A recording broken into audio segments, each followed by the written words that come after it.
The broadcast is now starting. All attendees are in listen-only mode. Welcome to our study of the way of the Bodhisattva, as per His Holiness the Dalai Lama's commentary, the Bodhisattva Guide. So let me just right away say, might be some issues with the internet, in which case I'll just shut off the webcam, but I don't think that's a huge issue. Let me just see here. Yeah, good. All right. So, as always, kindly generate the intention, which is kindly generate the intention that what we're studying here really addresses the key issue of suffering everywhere. So it's not just that we're doing you could say, isolated. Okay, I'm turning off webcams. All right. Yeah, the sound might be a little bit echoing here. You can try and open up one of the doors. Maybe that'll help. All right. How's it now? Sound is still breaking up. All right. Look, I could find an alternative location. It would just mean that I would have to wait. You'd have to wait about 5 minutes, and I'm not even sure that would help. How's it now? Is the sound coming through all right?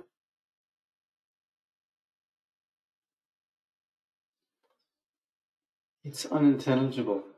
Okay. Give me 5 minutes, okay? Hold on. Let's see. Okay.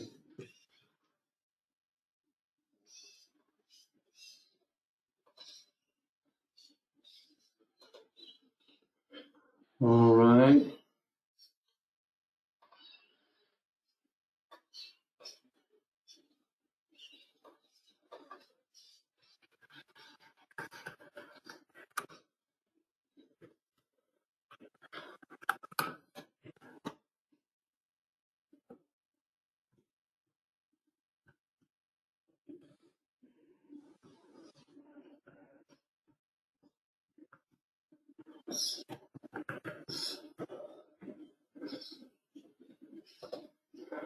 Okay.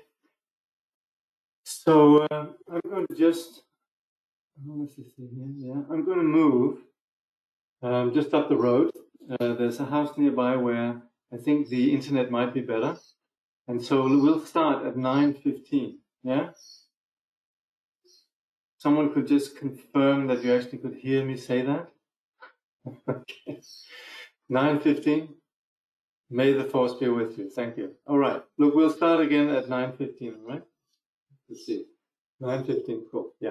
All right.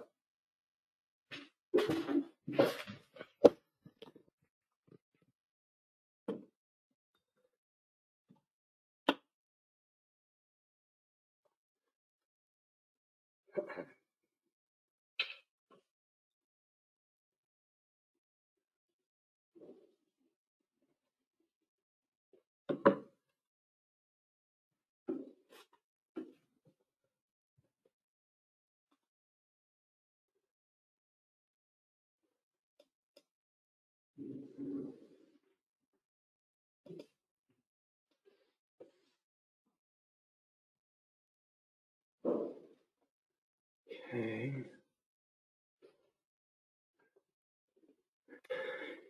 Now I'm going to try to just tether with my phone, which is the default thing it does. But you would have a network here. Do you have a Cool. Thanks. Let's see. I'll just test the speed. Yeah, because down at your mom's, it was slow, but it wasn't disastrous. But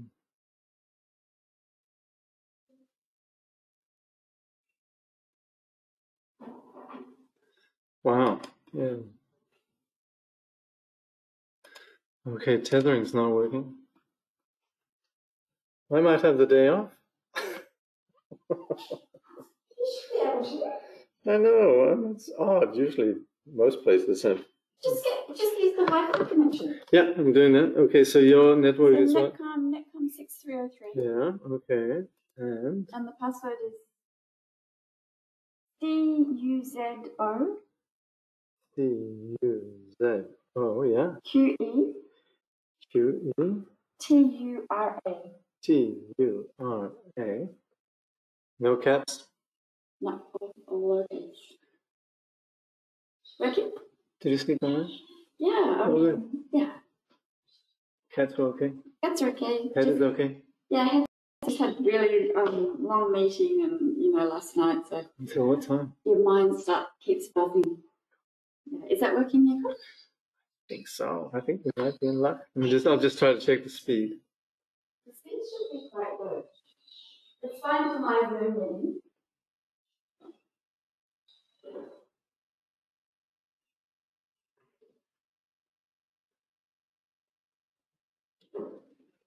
Yeah, it should work, right?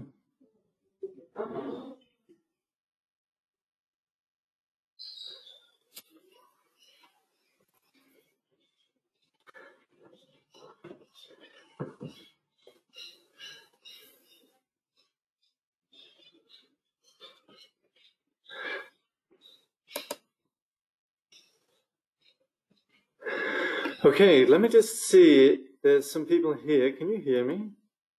And can you see me? Looking good from here. So we're back on track. How are we doing for time? Okay.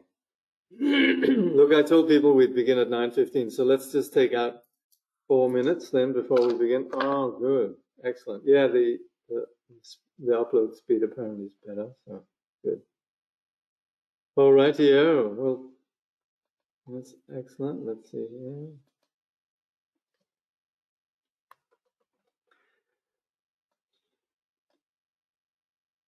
Yeah, we're in business.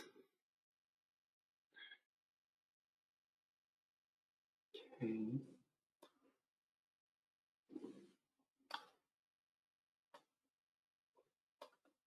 It's great. It's good. Okay. Excellent. All right. Let's just see. There was a question here in regards to while we're in a break, which would you regard as the better or more informative of those two books?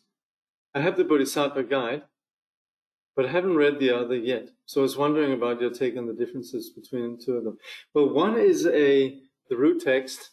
So the way of the Bodhisattva is the text itself, what we refer to as the root text, and the other is a commentary.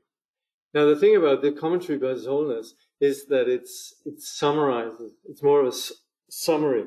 So in that sense, it just comments on the most important points, but it's not a complete commentary. You do have a really great commentary. It's a classical work. It's written by one of the main students of Paltar Rinpoche, and this is called The Nectar Speech of Manjushri. Actually, I think I have it sitting here.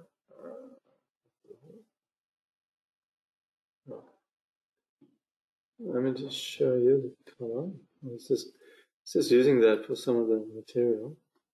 So there you go. Yeah. So if you can see that, this is then a commentary that goes through all the different verses in the Way of the Bodhisattva. And it's particularly valuable because Kungsang Palden, the commentator, the one who wrote it, he was a student of of Paltar Rinpoche, and His Holiness the Dalai Lama himself also mentions how valuable the lineage coming down from Paltar Rinpoche is. We would regard Paltar Rinpoche as an embodiment, a re-embodiment of Shantideva himself, and His Holiness in this particular commentary, he actually uses another commentary which was written by another close student of Paltar Rinpoche, somebody called Kungsang Minyak. Minyak Kungsang Sonam. So Minyak is the place he came from, and his name was Kungsang Sonam. So you have these two important commentaries, on the way of the Bodhisattva. But the one by Kunzang Palden has been translated into English, so that's a complete commentary. But other than that, what we have here, the Bodhisattva Guide, is then a sort of summarical commentary. Okay, all right. Are we up to 9:15? Yeah. All right. Okay. Now today we're going to look at really important aspect of our Bodhisattva journey, which is essentially that which has to do with understanding reality altogether, and particularly what we have in Buddhism, which is a very important point, is that Buddhism doesn't propose a theory, a unified theory about reality. It simply just highlights how every time that we try to develop a theory or a way of solidifying reality, we engage concepts.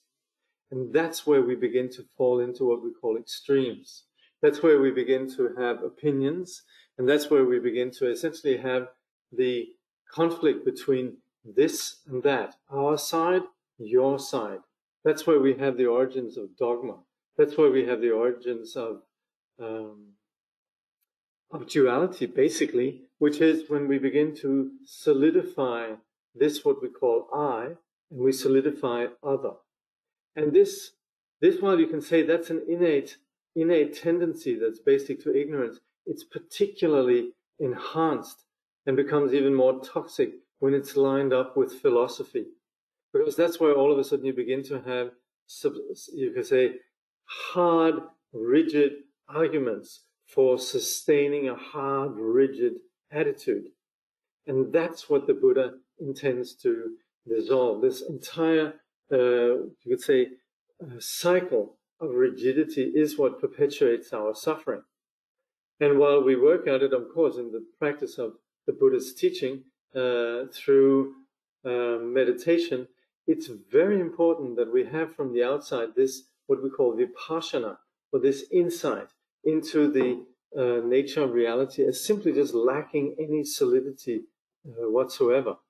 So that's where the teachings on what we call prajna, or the teachings on emptiness, wisdom, and so on, why they are so important is because they essentially they identify how anything that we have exists on the basis of causes and conditions, and as such don't have any reality in themselves.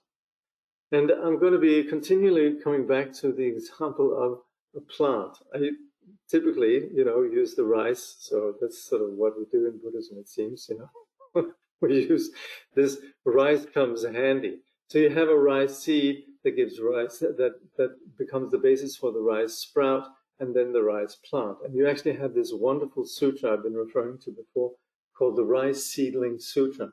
But in there we see how when you have a seed, it becomes a sprout, but there's not as if there is some solidity that continues. There's simply just the cause for the sprout is present within the seed that then proceeds to become the plant. But all along, what we're operating with is an emptiness of something we could call an inherent existence. We have the causes and conditions for the rice sprout, the rice plant, etc., but we don't have something that solidly continues. We also don't have any intention.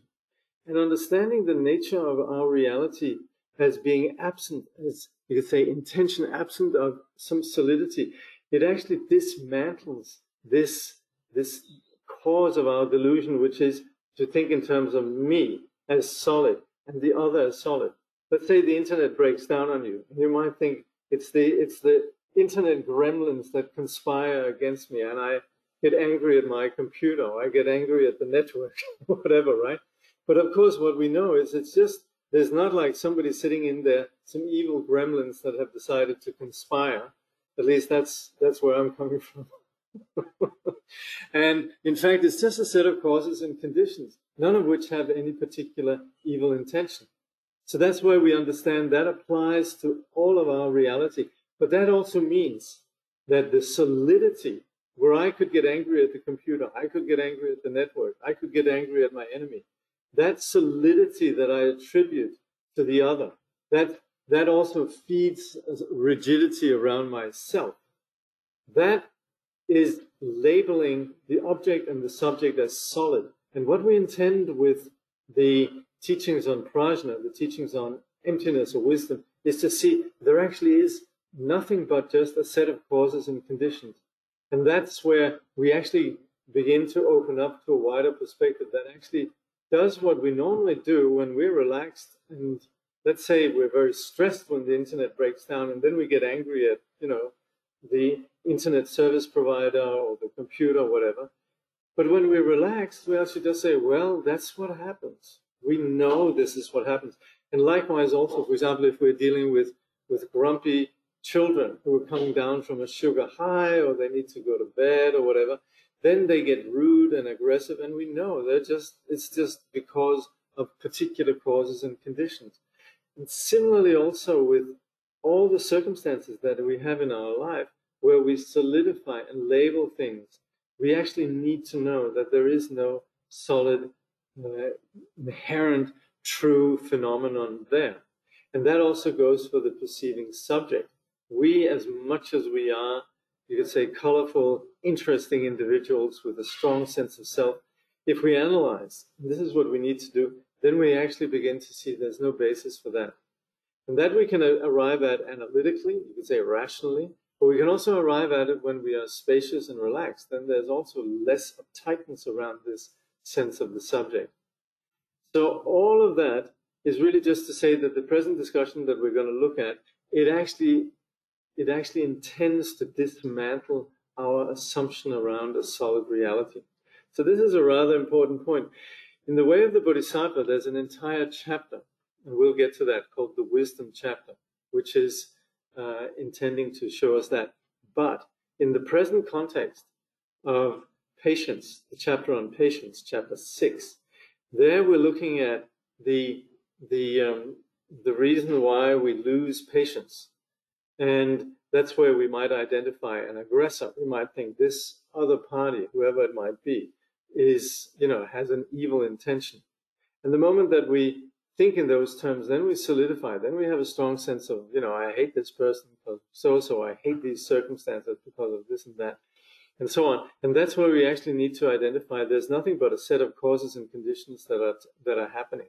And there is actually no solid enemy. There is no solid set of circumstances that are conspiring against us. There's no, and that's why we then, in the Buddhist teaching, we might as well just get used to that at this point. We actually say phenomena haven't come into existence.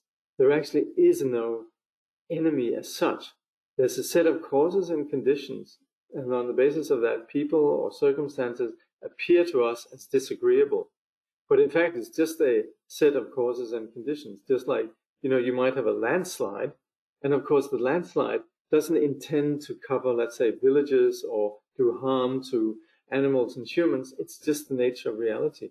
So that's where, of course, there are circumstances that can be very difficult to handle and that are painful, but there's not as if there's a solid aggressor with a solid aggressive intention. So that enables us to develop something which is not just about us becoming passive doormats, but it's just about us to handling our reality, our given reality, in an intelligent and constructive way. And that's where patience is not so much about us just bearing, putting up with things that are, difficult, as sort of just being, bearing with it and eventually just, developing an ulcer on that account. But it's more of us actually intelligently understand what are the real conditions that are taking place. So on that note then, let's look at the text itself. Oh, actually before we begin that, let's do what His Holiness suggests, which is just some preliminary chants, which is a really good thing actually. So again, the quote from the Vinaya: abandon evil doing, practice virtue well, subdue your mind. This is the Buddha's teaching. And then from the Prajna Paramita about the nature of reality, actually as we're discussing it right now, like a star, an optical illusion or a flame, a magical illusion, a dewdrop or a bubble, like a dream, a flash of lightning or a cloud, so should one consider all compounded things. In the Buddha, the Dharma, and the Supreme Assembly, I take refuge until I attain enlightenment. Through the merit of practicing generosity and so on, may I attain Buddhahood for the benefit of all beings. In the Buddha, the Dharma, and the Supreme Assembly, I take refuge until I attain enlightenment. Through the merit of practicing generosity and so on, may I attain Buddhahood for the benefit of all beings. In the Buddha, the Dharma, and the Supreme Assembly, I take refuge until I attain enlightenment. Through the merit of practicing generosity and so on, may I attain Buddhahood for the benefit of all beings. And like I think I've said a few times, that line that says through the merit of practicing generosity and so on really spells out through the merit or through the value, through the impact of practicing the paramitas. So generosity is the first one, so that's why in Tibetan we just say Chinso, meaning generosity and so on. But it actually includes what we're discussing right now, namely also the paramita of patience. So we have generosity, discipline, patience, endeavor, meditation, and wisdom. So through that, may we attain Buddhahood for the benefit of beings. And that is exactly what we're doing with the present study of the way of the Bodhisattva.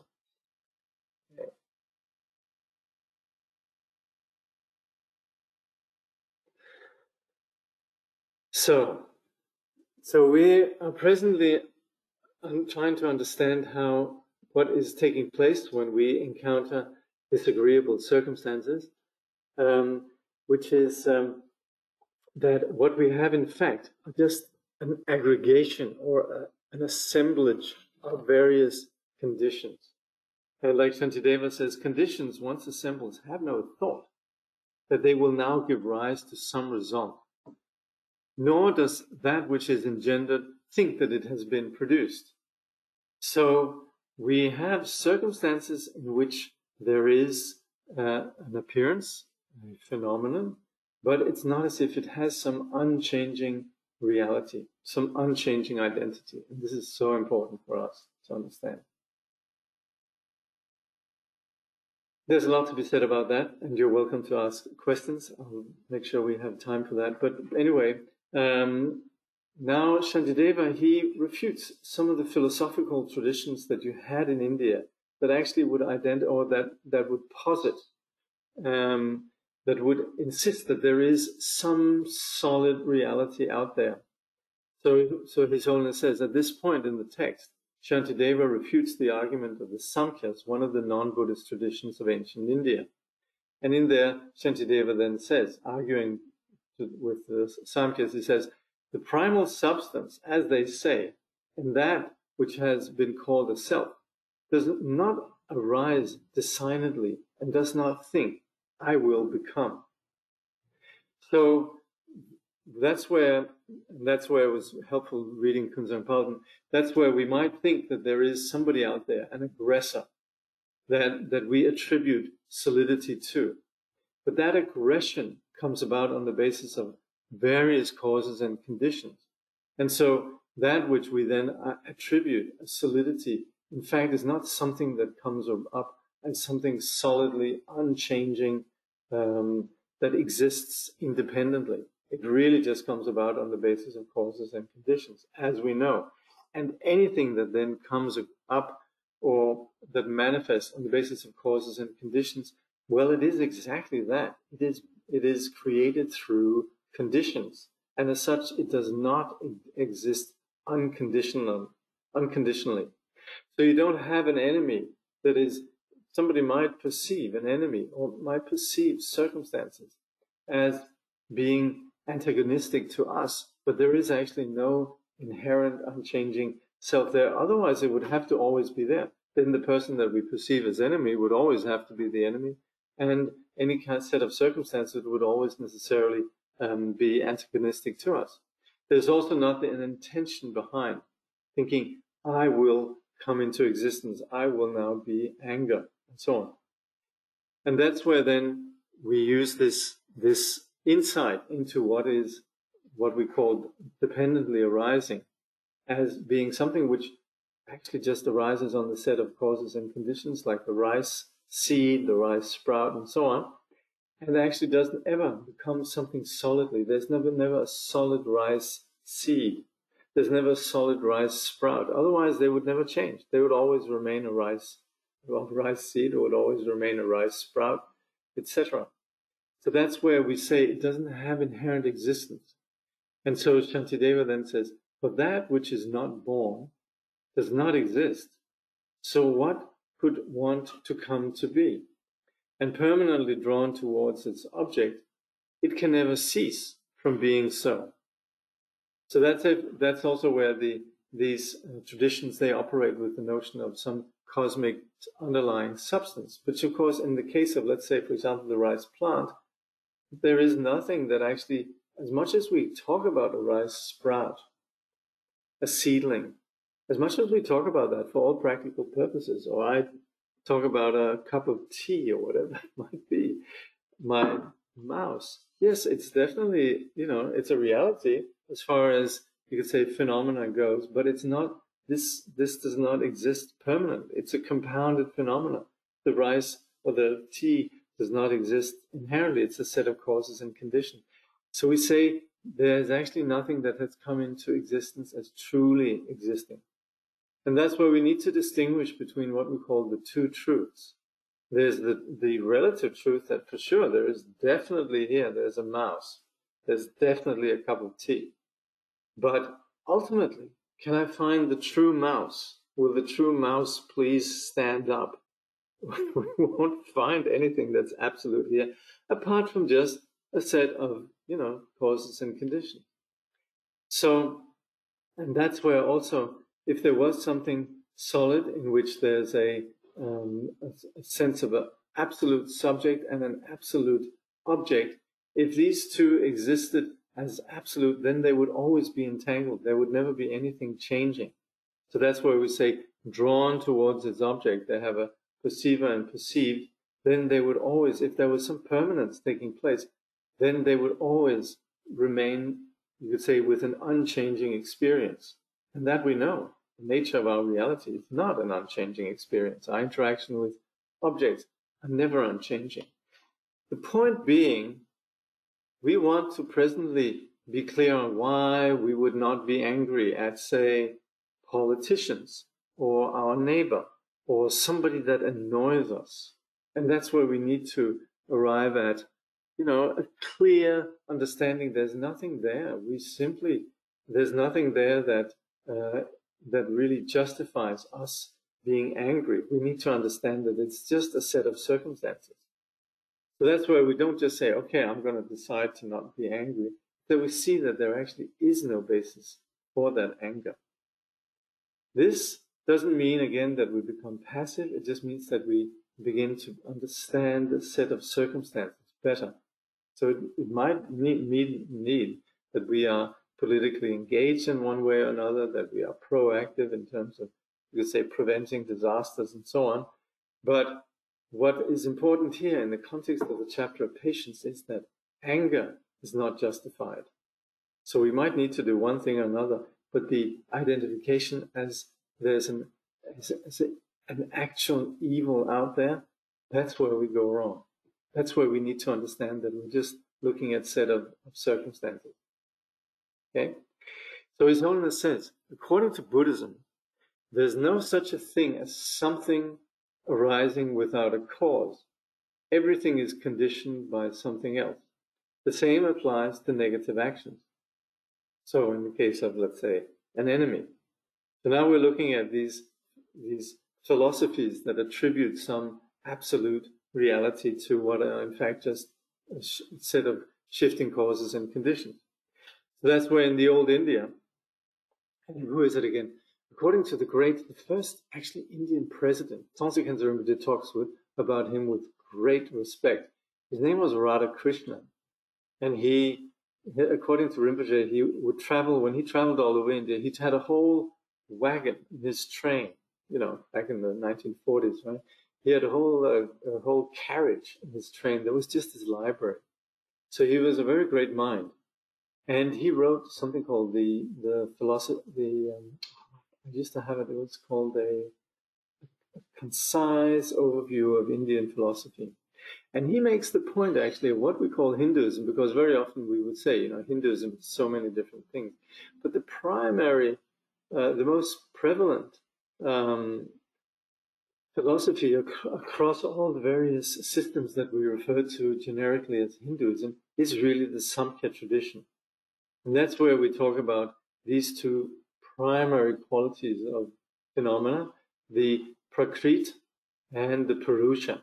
So Prakrit being what we call phenomena, Purusha is being then the conscious, the subject.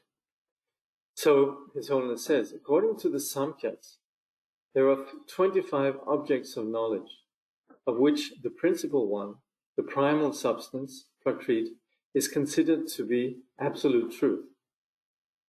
Absolute, eternal, all-pervading, and independent. So you can hear that's where, we have a little bit of a disagreement here. His Holiness says, all phenomena are caused by this primal substance. That's what they say. So the Samkhyas also postulated the existence of a self, or conscious principle, Purusha, that is also eternal and independent, and that experiences the manifestation of the primal substance. And at this point, then Woolston, or the translator, then refers to a work called The Central Philosophy of Buddhism, in which then the Samkhya tradition is also discussed. Like I say, also Ramakrishna, he dedicates a lot of them, has written a lot about this. But essentially, yes, the Samkhya philosophy. And that's also where we have this notion of the cosmic self, Atma. We understand that in the Hindu tradition there is this sense of the absolute being the great self. That's where we have a few interesting discussions taking place between the Hindus and the Buddhists. But what's really actually encouraging is that discussions took place. Just like, for example, if we are researching in medicine, you might have two scientists that are working on identifying the cure for a particular illness. And hopefully they have discussions, and they're not driven by just competition and profit and whatnot, but actually if they are truly scientists and they operate without bias and agenda and so on, then there should be exchange of information, right? And that's where the value of, you could say, academic institutions, where hopefully there is genuine research and conversation taking place. And that's what is lacking sometimes in the context of, we say, spiritual matters, where everybody would just might say, well, in the name of freedom of religion or freedom of thought, I'm just going to believe this and you're free to believe that. And then we don't talk together. But that's where certainly the Buddhists do not approach the spiritual in that way. It's about understanding. What was it? There's somebody had a great quote from, I think, Carl Rogers that said, facts are friendly. That's such an important point. Reality is friendly. If we understand reality, then we're in a good place. And that's, of course, what's the implication of the whole project of Dharma. We're looking at reality. We're not trying to retreat into a particular position, a particular doctrinal position of some sort. So that's where we very sadly often have the idea that when it comes to the spiritual, then people have their belief systems. And that's a sad thing. You shouldn't have beliefs. You need to necessarily base your understanding on insight and looking into reality. And so that's where you could say the bad rep that spirituality might get, or religion might get, is associated with this thing of, okay, I'm just going to believe this. And then whatever we do is always defending our particular belief. Apologetics. So that's where the scientific sort of quality of, properly looking at things is lost. But that's where the beauty of, you could say, the multicultural India, as we used to have it, was that there was discussion taking place. Nalanda was Buddhist, there was also Hindu, there was a lot of dialogue taking place. And that's where you can validly then say, okay, well, let's discuss this. If you posit this, is this possible? And so we have a lot of interesting discussions around this. And this is just where we're essentially using logic to say that it would be difficult to have something that is independent when we in fact see that phenomena arise in dependency. Of course, right now we are looking at a particular text, and we're sort of proceeding along a particular argument which has really just to do with us understanding the value of patience. But as you can imagine, there's a lot to be said about this. And it is important that these discussions take place. This is not about becoming intellectual, but it's about really having the certainty that when we are engaging in the path, then that we don't have any kind of doubt about what we're doing. We're not just operating on a blind hunch, but on the basis of actually establishing clear insight. So with regards to this primal substance and some unchanging conscious principle, then His Holiness says, Buddhism refutes the possibility of something independent that does not depend on a cause. Everything is interdependent. And again, this is not a proposition that we should just blindly accept, but this is what we can verify. We can verify that phenomena come about due to causes and conditions. His Holiness says, no phenomenon, nothing, arises autonomously, suddenly deciding, so to speak, that it will manifest. So it's not like all of a sudden there's something out of the blue, there's a rice plant that wants to be there. No, it comes about due to there being a sprout, and before that there was a seed, and the seed again came about due to last year's rice plant, etc. So, with regards to this idea of something, and this is when we're thinking that enemy out there, the person I don't like, or this circumstance that I don't like, comes about due to an evil intention. That's where Zona says, if the primal substance were the cause of everything it gives rise to, bad person, bad attitude, bad actions, right? Then it would have to be produced itself. If there is something there, that's what would be prior to, let's say there's a bad action, right? But behind that is a bad attitude, right? Behind that, we would think there's a bad person. But then again, that bad person was not sort of all of a sudden just came about. So that also would necessarily have to be something that was produced. But as it is not itself created, how can it create anything? And that's where we look. We can't actually find something that has come into existence. What we have is a continual set of causes and conditions. The rice seed, the rice sprout, and so on. Continually, what we have are just this, my mouse and all of that. We have what we call a web of interdependency, a web of dependent arising.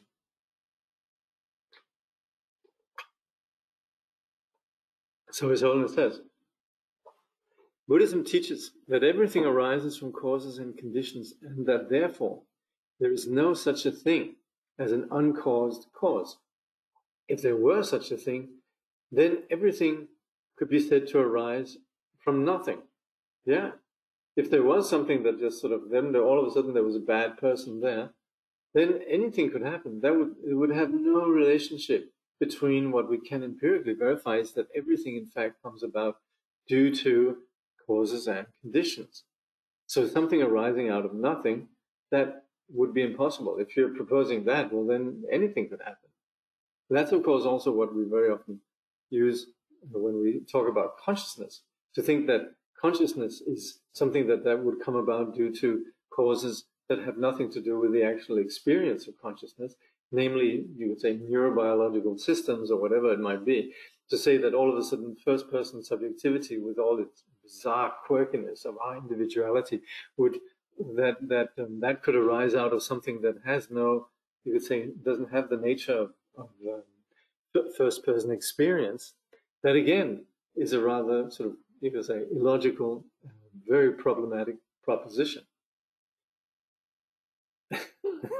That's a biggie. Anyway, just right now, just in terms of us identifying, the things we don't like, we're looking at how it's impossible that something would just come about without any cause. His Holiness then says, alternatively, the primal substance would have to be constantly giving rise to or causing something. If there is some sort of primal thing that is giving rise to everything, if that is permanent, that means it doesn't change, then it would never stop giving rise to stuff. So if you would say that the seed, the right seed, is something that is permanent, that means that when what we normally see is the rice sprout comes about on the basis of the rice seed, then the rice seed, it stops, it ceases. It changes into something else. There is no longer a seed there. So the primary substance, if it was permanent, it would never ever be destroyed. So it's like you would have a rice seed that never ever ceased to be a rice seed. So that's again, you could say, an empirical impossibility. That something that would never change would constantly, that would never ever be the basis of its ceasing. It would continually be creating. But that's what His Holiness says. But as we can see, phenomena sometimes manifest and other times they do not. Phenomena, they come about due to causes and conditions. And that's why also you would have just one permanent phenomena giving rise to, say, endless, you could say, phenomena that came out of that. So that's why we can say things, they happen sometimes and sometimes they don't. That's why, again, we can identify the causation that takes place. So His Holiness says this is because the causes and conditions on which they depend sometimes come together and some other times they don't. You don't have something that just endlessly is producing. It's only on the basis of the soil in which the seed is then planted and the moisture and the sunlight and so forth that it then comes about. And if these conditions are not there, well, then you don't have a rice sprout happening. His Holiness says, if the cause were independent and able to create constantly, then of course its result would also have to be constant, right? So there would be a consistency between the cause and the result. The cause being permanent, the result would be permanent. Since the results are not constant, which we can see, we can argue that their cause is also not a constant. This comes back to the old Aristotelian problem with what we call the first mover. The first mover is, and that's what Aristotle also identified, that there's clearly creation, but there would be something that was initially a creator. And how could that creator remain unmoving when everything else is moving? So that's the kind of problems that these kind of philosophical propositions they run into. And this, of course, this became an enormous issue down through the history with the marriage between, you could say, Greek rationality and then the faith-based Abrahamic traditions. So that's why you constantly had this sort of conflict between, you could say, logic and then the doctrines that came about through what was then seen as revelation, and that didn't have to answer to any logical, you could say, laws. And that's where here we have to say that, yes, if you make these kind of propositions, then you're actually in deep trouble, very problematic. So that's where we could argue that the cause is also not constant. It is impermanent. So if you have something that's moving, then also the originator would have to be moving. If you have a rice sprout, you would have to have a rice seed, which in fact is also, and if we investigate a rice seed, we can see it's subtly always changing according to the conditions. So His Holiness says, if there is such a thing as an independent creator, which in consequence is alone and all-pervading, all its manifestations, all results would be permanent. It would correspond to its cause. Belief in such a creator is simply not logical. So here we're drawing in, you could say, the big guns or the big picture, but what we're really just intending to do is to see there is no, some of us, we might be concerned about the political situations right now, discussions around the climate, the summit around the climate and the agendas and the issues that are being debated, they reflect particular interests. And in that context, we would then identify the interests as being upheld and defended by individuals that are seen to have particular agendas. And if we disagree, then we would say, well, that person there is evil, short-sighted, narrow-minded, et cetera, et cetera. And we get angry at the person and think there's an actual person out there that is a bad person. And that's where we need to understand that there's definitely something taking place, and it's, practiced through persons and you could say agencies and what have you. But there's not a solid, unchanging reality. And that enables us to act with more efficacy. So if we're going to deal with, you could say, crazy viewpoints or toxic ideas, then it's not going to help if we have an element of anger. We lose our cool. We're simply just not able to act in an effective way. And that's why when we talk about compassion and patience and so on, we're not proposing that all of a sudden we should just sort of accept everything without doing anything. But it's more that the moment there is this toxicity of anger, then we actually fail, we lose our cool, and we fail to act to the best of our ability. So that's why we're making this point with patience. Patience never means that we all of a sudden just sit down and say, well, whatever, it's all fine. That's not what we mean. So that's where we need to really go in and see there is no actual solid, you could say the men in black or the solid evil or some sort of reptilian conspiracy or whatever. And even if there is, that itself also is created by causes and conditions, right? So then his Holiness says, as regards the permanent and unchanging self, if it were indeed immutable, then all its perceptions would likewise have to be constant. And there would be no time when it was not experiencing them. So essentially, creator and the created would have to be, you could say, frozen in their permanence. Ordinary logic, His Holiness says, tells us this is not true. Sometimes we perceive things, sometimes we do not. But the perceptions would have to be permanent if the self were an unchanging entity. All right, let's leave it at this, if there's any comments to this.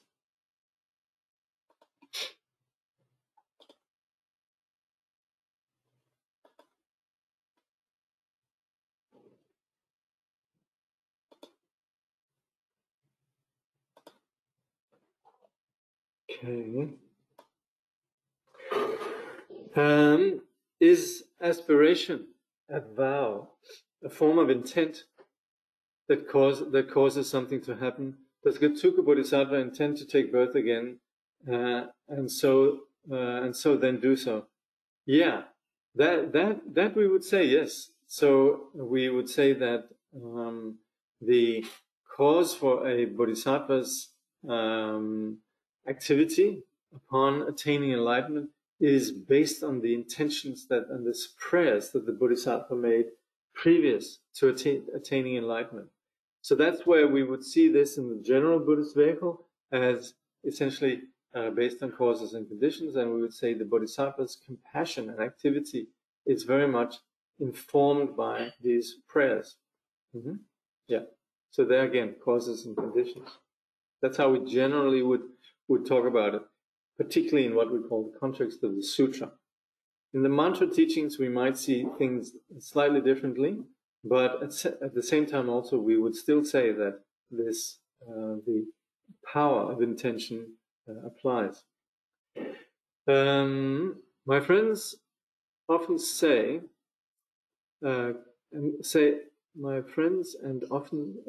and contemplate, things don't magically disappear, but they magically transform.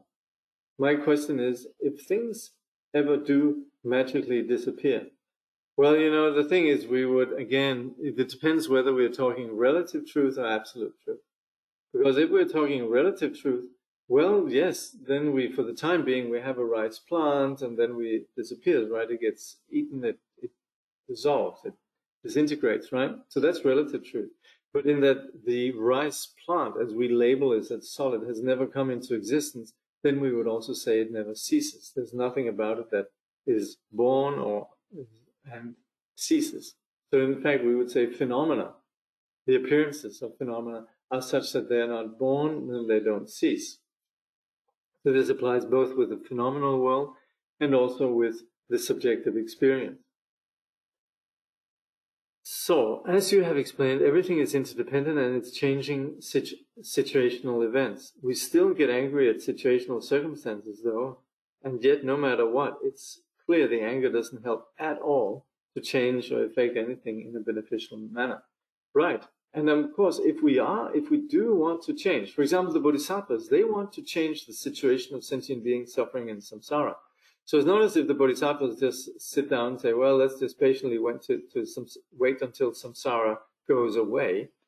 That's not it. Obviously, Bodhisattvas are very active, tirelessly working for the benefit of sentient beings. So that's where we of course understand that they do so with an awareness that something needs to be done. But they also don't do that with, you could say, you don't have the Dalai Lama pulling out his hairs, if he had any, and going mad because of the ignorance of sentient beings. He doesn't sit there crying, why don't you understand that phenomena don't have an inherent existence, you know? Yeah? So that's where, like you're saying, yes, it's true. The anger doesn't help at all. Doesn't help affect change. Is it because of the truth of interdependence and the master realizing it that his rituals and pra times become very effective and powerful in helping change circumstances? Well, yes, because there is insight. There's the skill that knows exactly what is required. So that's where also then a master would understand the subtle working of dependent phenomena, because of course we can talk about dependent arising on the observing external phenomena like the rice plant. But there's also the subtle aspect of reality, which is what's happening all the time in terms of the subtle aspects of our experience, our likes and dislikes. And that has a powerful, you could say, impact on our perceptions and our reality. And that's where, when we master who truly understands the nature of intention, understands the nature of what really the nature of reality is in terms of the subject and the object and the elements of the subject and object, can work in a very powerful way beyond just the ordinary gross perceptions that we operate with. So that's where we have an element that some people would refer to as magic, but really more has to do just with understanding the unseen web of causes and conditions that rule the external gross reality. Now, okay, isn't it a rather big step to say that just because things all arise due to causes and conditions, that the cause also has to have identical nature to the result? That's true. But what I meant to say was a corresponding. So that means that the rice seed won't give rise to a pumpkin, for example. But it's true, the rice seed doesn't give rise to identical results. Otherwise, you just have a rice seed producing rice seed, right? Yeah. So that's why, while I agree with the former, surely there are unlimited examples of the latter. Sorry, yes, that's entirely that's my error. Yeah. No, we would say there's a correspondence, there's a complementarity between the cause and the effect. Again, as we can observe in the sort of natural sciences and in general in phenomena. And what, after all, does identical nature really mean? Well, that's where we would say identical would mean identical by definition. Yeah. And could Dharmakaya be likened to an Atman-type philosophy when left to philosophical descriptions and thought comparisons? Well, that's the thing. Dharmakaya refers to that which is not held by any kind of grasping. And that's where we would say the Dharmakaya, when we talk about Buddha nature and so on, it looks very much like we're talking about, we're talking about Atman, or we're talking about some permanence, some greater self. And we could maybe linguistically use that. But the very nature of Dharmakaya is the absence of any reference point whatsoever. So we could never achieve the Dharmakaya on the basis of what, in fact, we're talking about here, which is namely identifying some solid, unchanging cause and some solid, unchanging result. So that's where Dharmakaya is the freedom from that kind of, you could say it's very normal, it's human nature to attribute solidity to things and also to do that in a spiritual context, but it ultimately fails, and it sustains and perpetuates the cause of suffering, because we're still grasping onto something, and as such, the duality of subject and object still remains. And the Dharmakaya then is the absence of that. So even though we have a name for the Dharmakaya itself doesn't have anything about it whatsoever that can be objectified. So that's an important point. Identical nature sounds more than a bit tautological. Well, yes, and that's also where language, of course, is limited here. So yes, identical nature really just means that when we're talking about here is more just the logical impossibility that cause and effect would not be different. Yeah. Could we say Buddhism gives us a hypothesis, and then we go about our lives and through everyday experience are able to verify the accuracy of these teachings? For example, through meditation, seeing thoughts as devoid of any essence. Well, you could say Buddhism is more a critique of any attempt to solidify and objectify some absolute truth. And that's where you could say Buddhism is very sort of along the lines of some of the, you could say, postmodern theories like Derrida's, you could say critique of logocentrism, and you also have once again Richard Rorty, who basically proclaimed the impossibility of truth and philosophy, etc. And that's where you have a very sort of postmodern take, which sometimes is misunderstood to sort of spell out emptiness, because what they are saying, in fact, is that we then end up with an absolute value of nothing, and that's where we fall into nihilism. And so the critique that we have in Buddhism is really just identifying how we have a web of causes and conditions that are not partial to emptiness or partial to appearance, but really just that there's a web of circumstances. And when we understand that the solidity that we attribute to things, that they are absent, we're actually not creating a new philosophy. We're really just identifying the flawed nature of us trying to hold on to something. And then with the practice of meditation is then that we effectively begin to have a practice, a way that we can handle our mind in a way that it doesn't latch on to these practices of solidifying things. So the very nature of meditation is really premised that we first have a view where we can see the flaw and the futility of trying to hold on to things, solidify things. So sunlight as a cause for the seedling has a vastly different nature. So too might neurobiological elements be a cause for consciousness. So that's where we talk about a web of causes and conditions. So you have sunlight, you have moisture, you have all of these different things. And all of these, they essentially exist on the basis of just, you could say, biological functionings. But consciousness is very different. Consciousness comes, you could say there's a correspondence between the conditions that come about. We can measure that. I'm sure biologists would be able to tell us, how the various processes they take place. But consciousness is very different from that. And that's where we say the neurobiological elements, there's definitely a correspondence in terms of, you could say, functioning, and we talk about neural correlation and all of that, but to actually become the cause for consciousness, since the consciousness exists in terms of first-person subjectivity, we just don't have the complementarity. But then how can we say consciousness is a cause of the neurobiological elements? We would say on the basis of the confusion that solidifies, then we begin to have an experience of elements that then are increasingly solidified. And that's why we say there's definitely a relationship between that. But we're identifying primacy. This is a large discussion. We're identifying primacy to consciousness, not vice versa. So that's where this is the, you could say, debate really that we have between materialist science and the science that we speak about in Buddhism when it comes to just relative truth.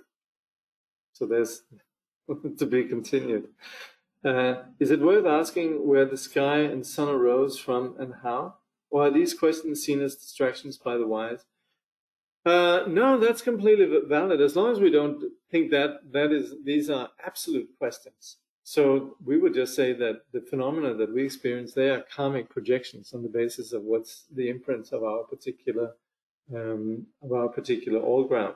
So that's where we have a shared experience, all of us, in this world of the sky and of the sun, etc. So that's basic to the condition of a sentient being. So that we have different perceptions. So we have, you could say, the 5 elements and so on. And so you could say these rise as a natural display, but the way that we experience these elements, that's very much based on our individual habitual patterns. That's then what we refer to as karma. And this is stored on the all ground. And that's where then, on the basis of our waking experience, then we have the all ground producing projections at the time of during the night when we're dreaming. Yeah. But in the waking condition, then you can say we share this experience. So we're all looking outside, we look at the sky and there's the sun, right? That we would say is shared karmic phenomena. They don't have say, absolute reality in and of themselves, and their particular manifestation is due to the perceivers. You have the different schools that have, you could say, more or less a substantial view on that. You would say, in the Sutrantika tradition, we would say there is some phenomena out there that possesses some reality in terms of particles external to the mind. And then you have the Yogacharyas that would say these are all perceptions that take place on the basis of the mind. So you have various propositions about how relative truth comes about. All right. Well, it's the nature of this discussion that we sort of go these places. But on the other hand, this is really important, actually, that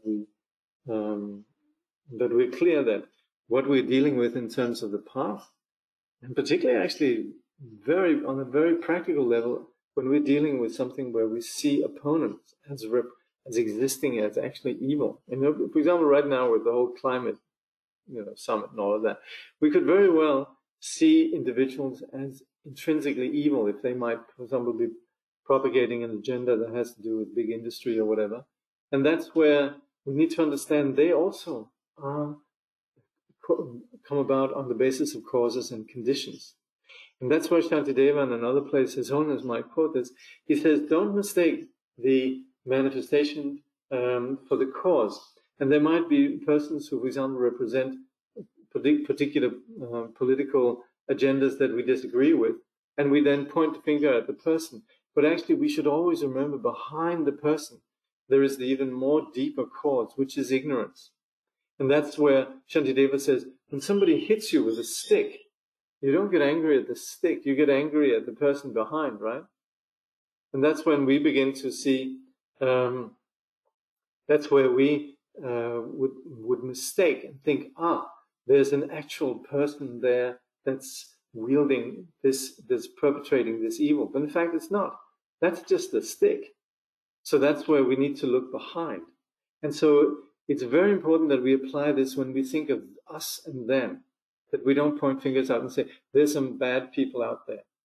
That's what we need to get to the root of, because then we won't actually be able to be effective.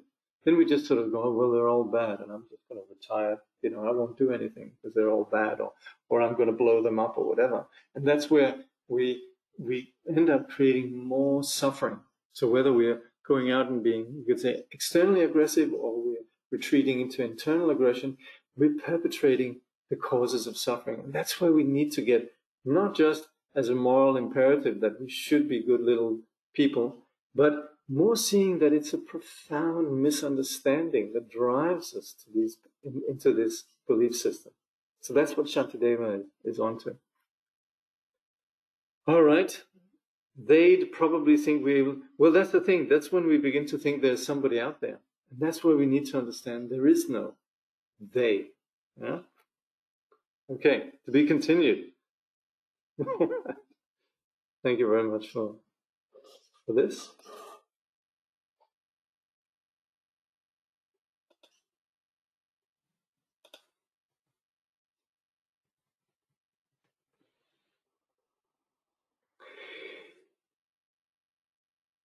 May bodhicitta, precious and sublime, arise where it has not yet come to be, and where it has arisen may it never fail, but grow and flourish ever more and more. Through all our births, wherever we may be born, may we be endowed with the 7 good qualities of the higher realms. As soon as we're born, may we meet with the Dharma and have the freedom to practice it properly. At that time, may we please the holy gurus and practice the Dharma throughout the day and night. Realizing the Dharma and accomplishing its essential meaning, may we cross the ocean of existence in that life. Thoroughly teaching the holy Dharma in this world, may we never tire of accomplishing the benefit of others. By this vast benefit of others, without partiality or bias, may all attain Buddhahood together. So, thank you.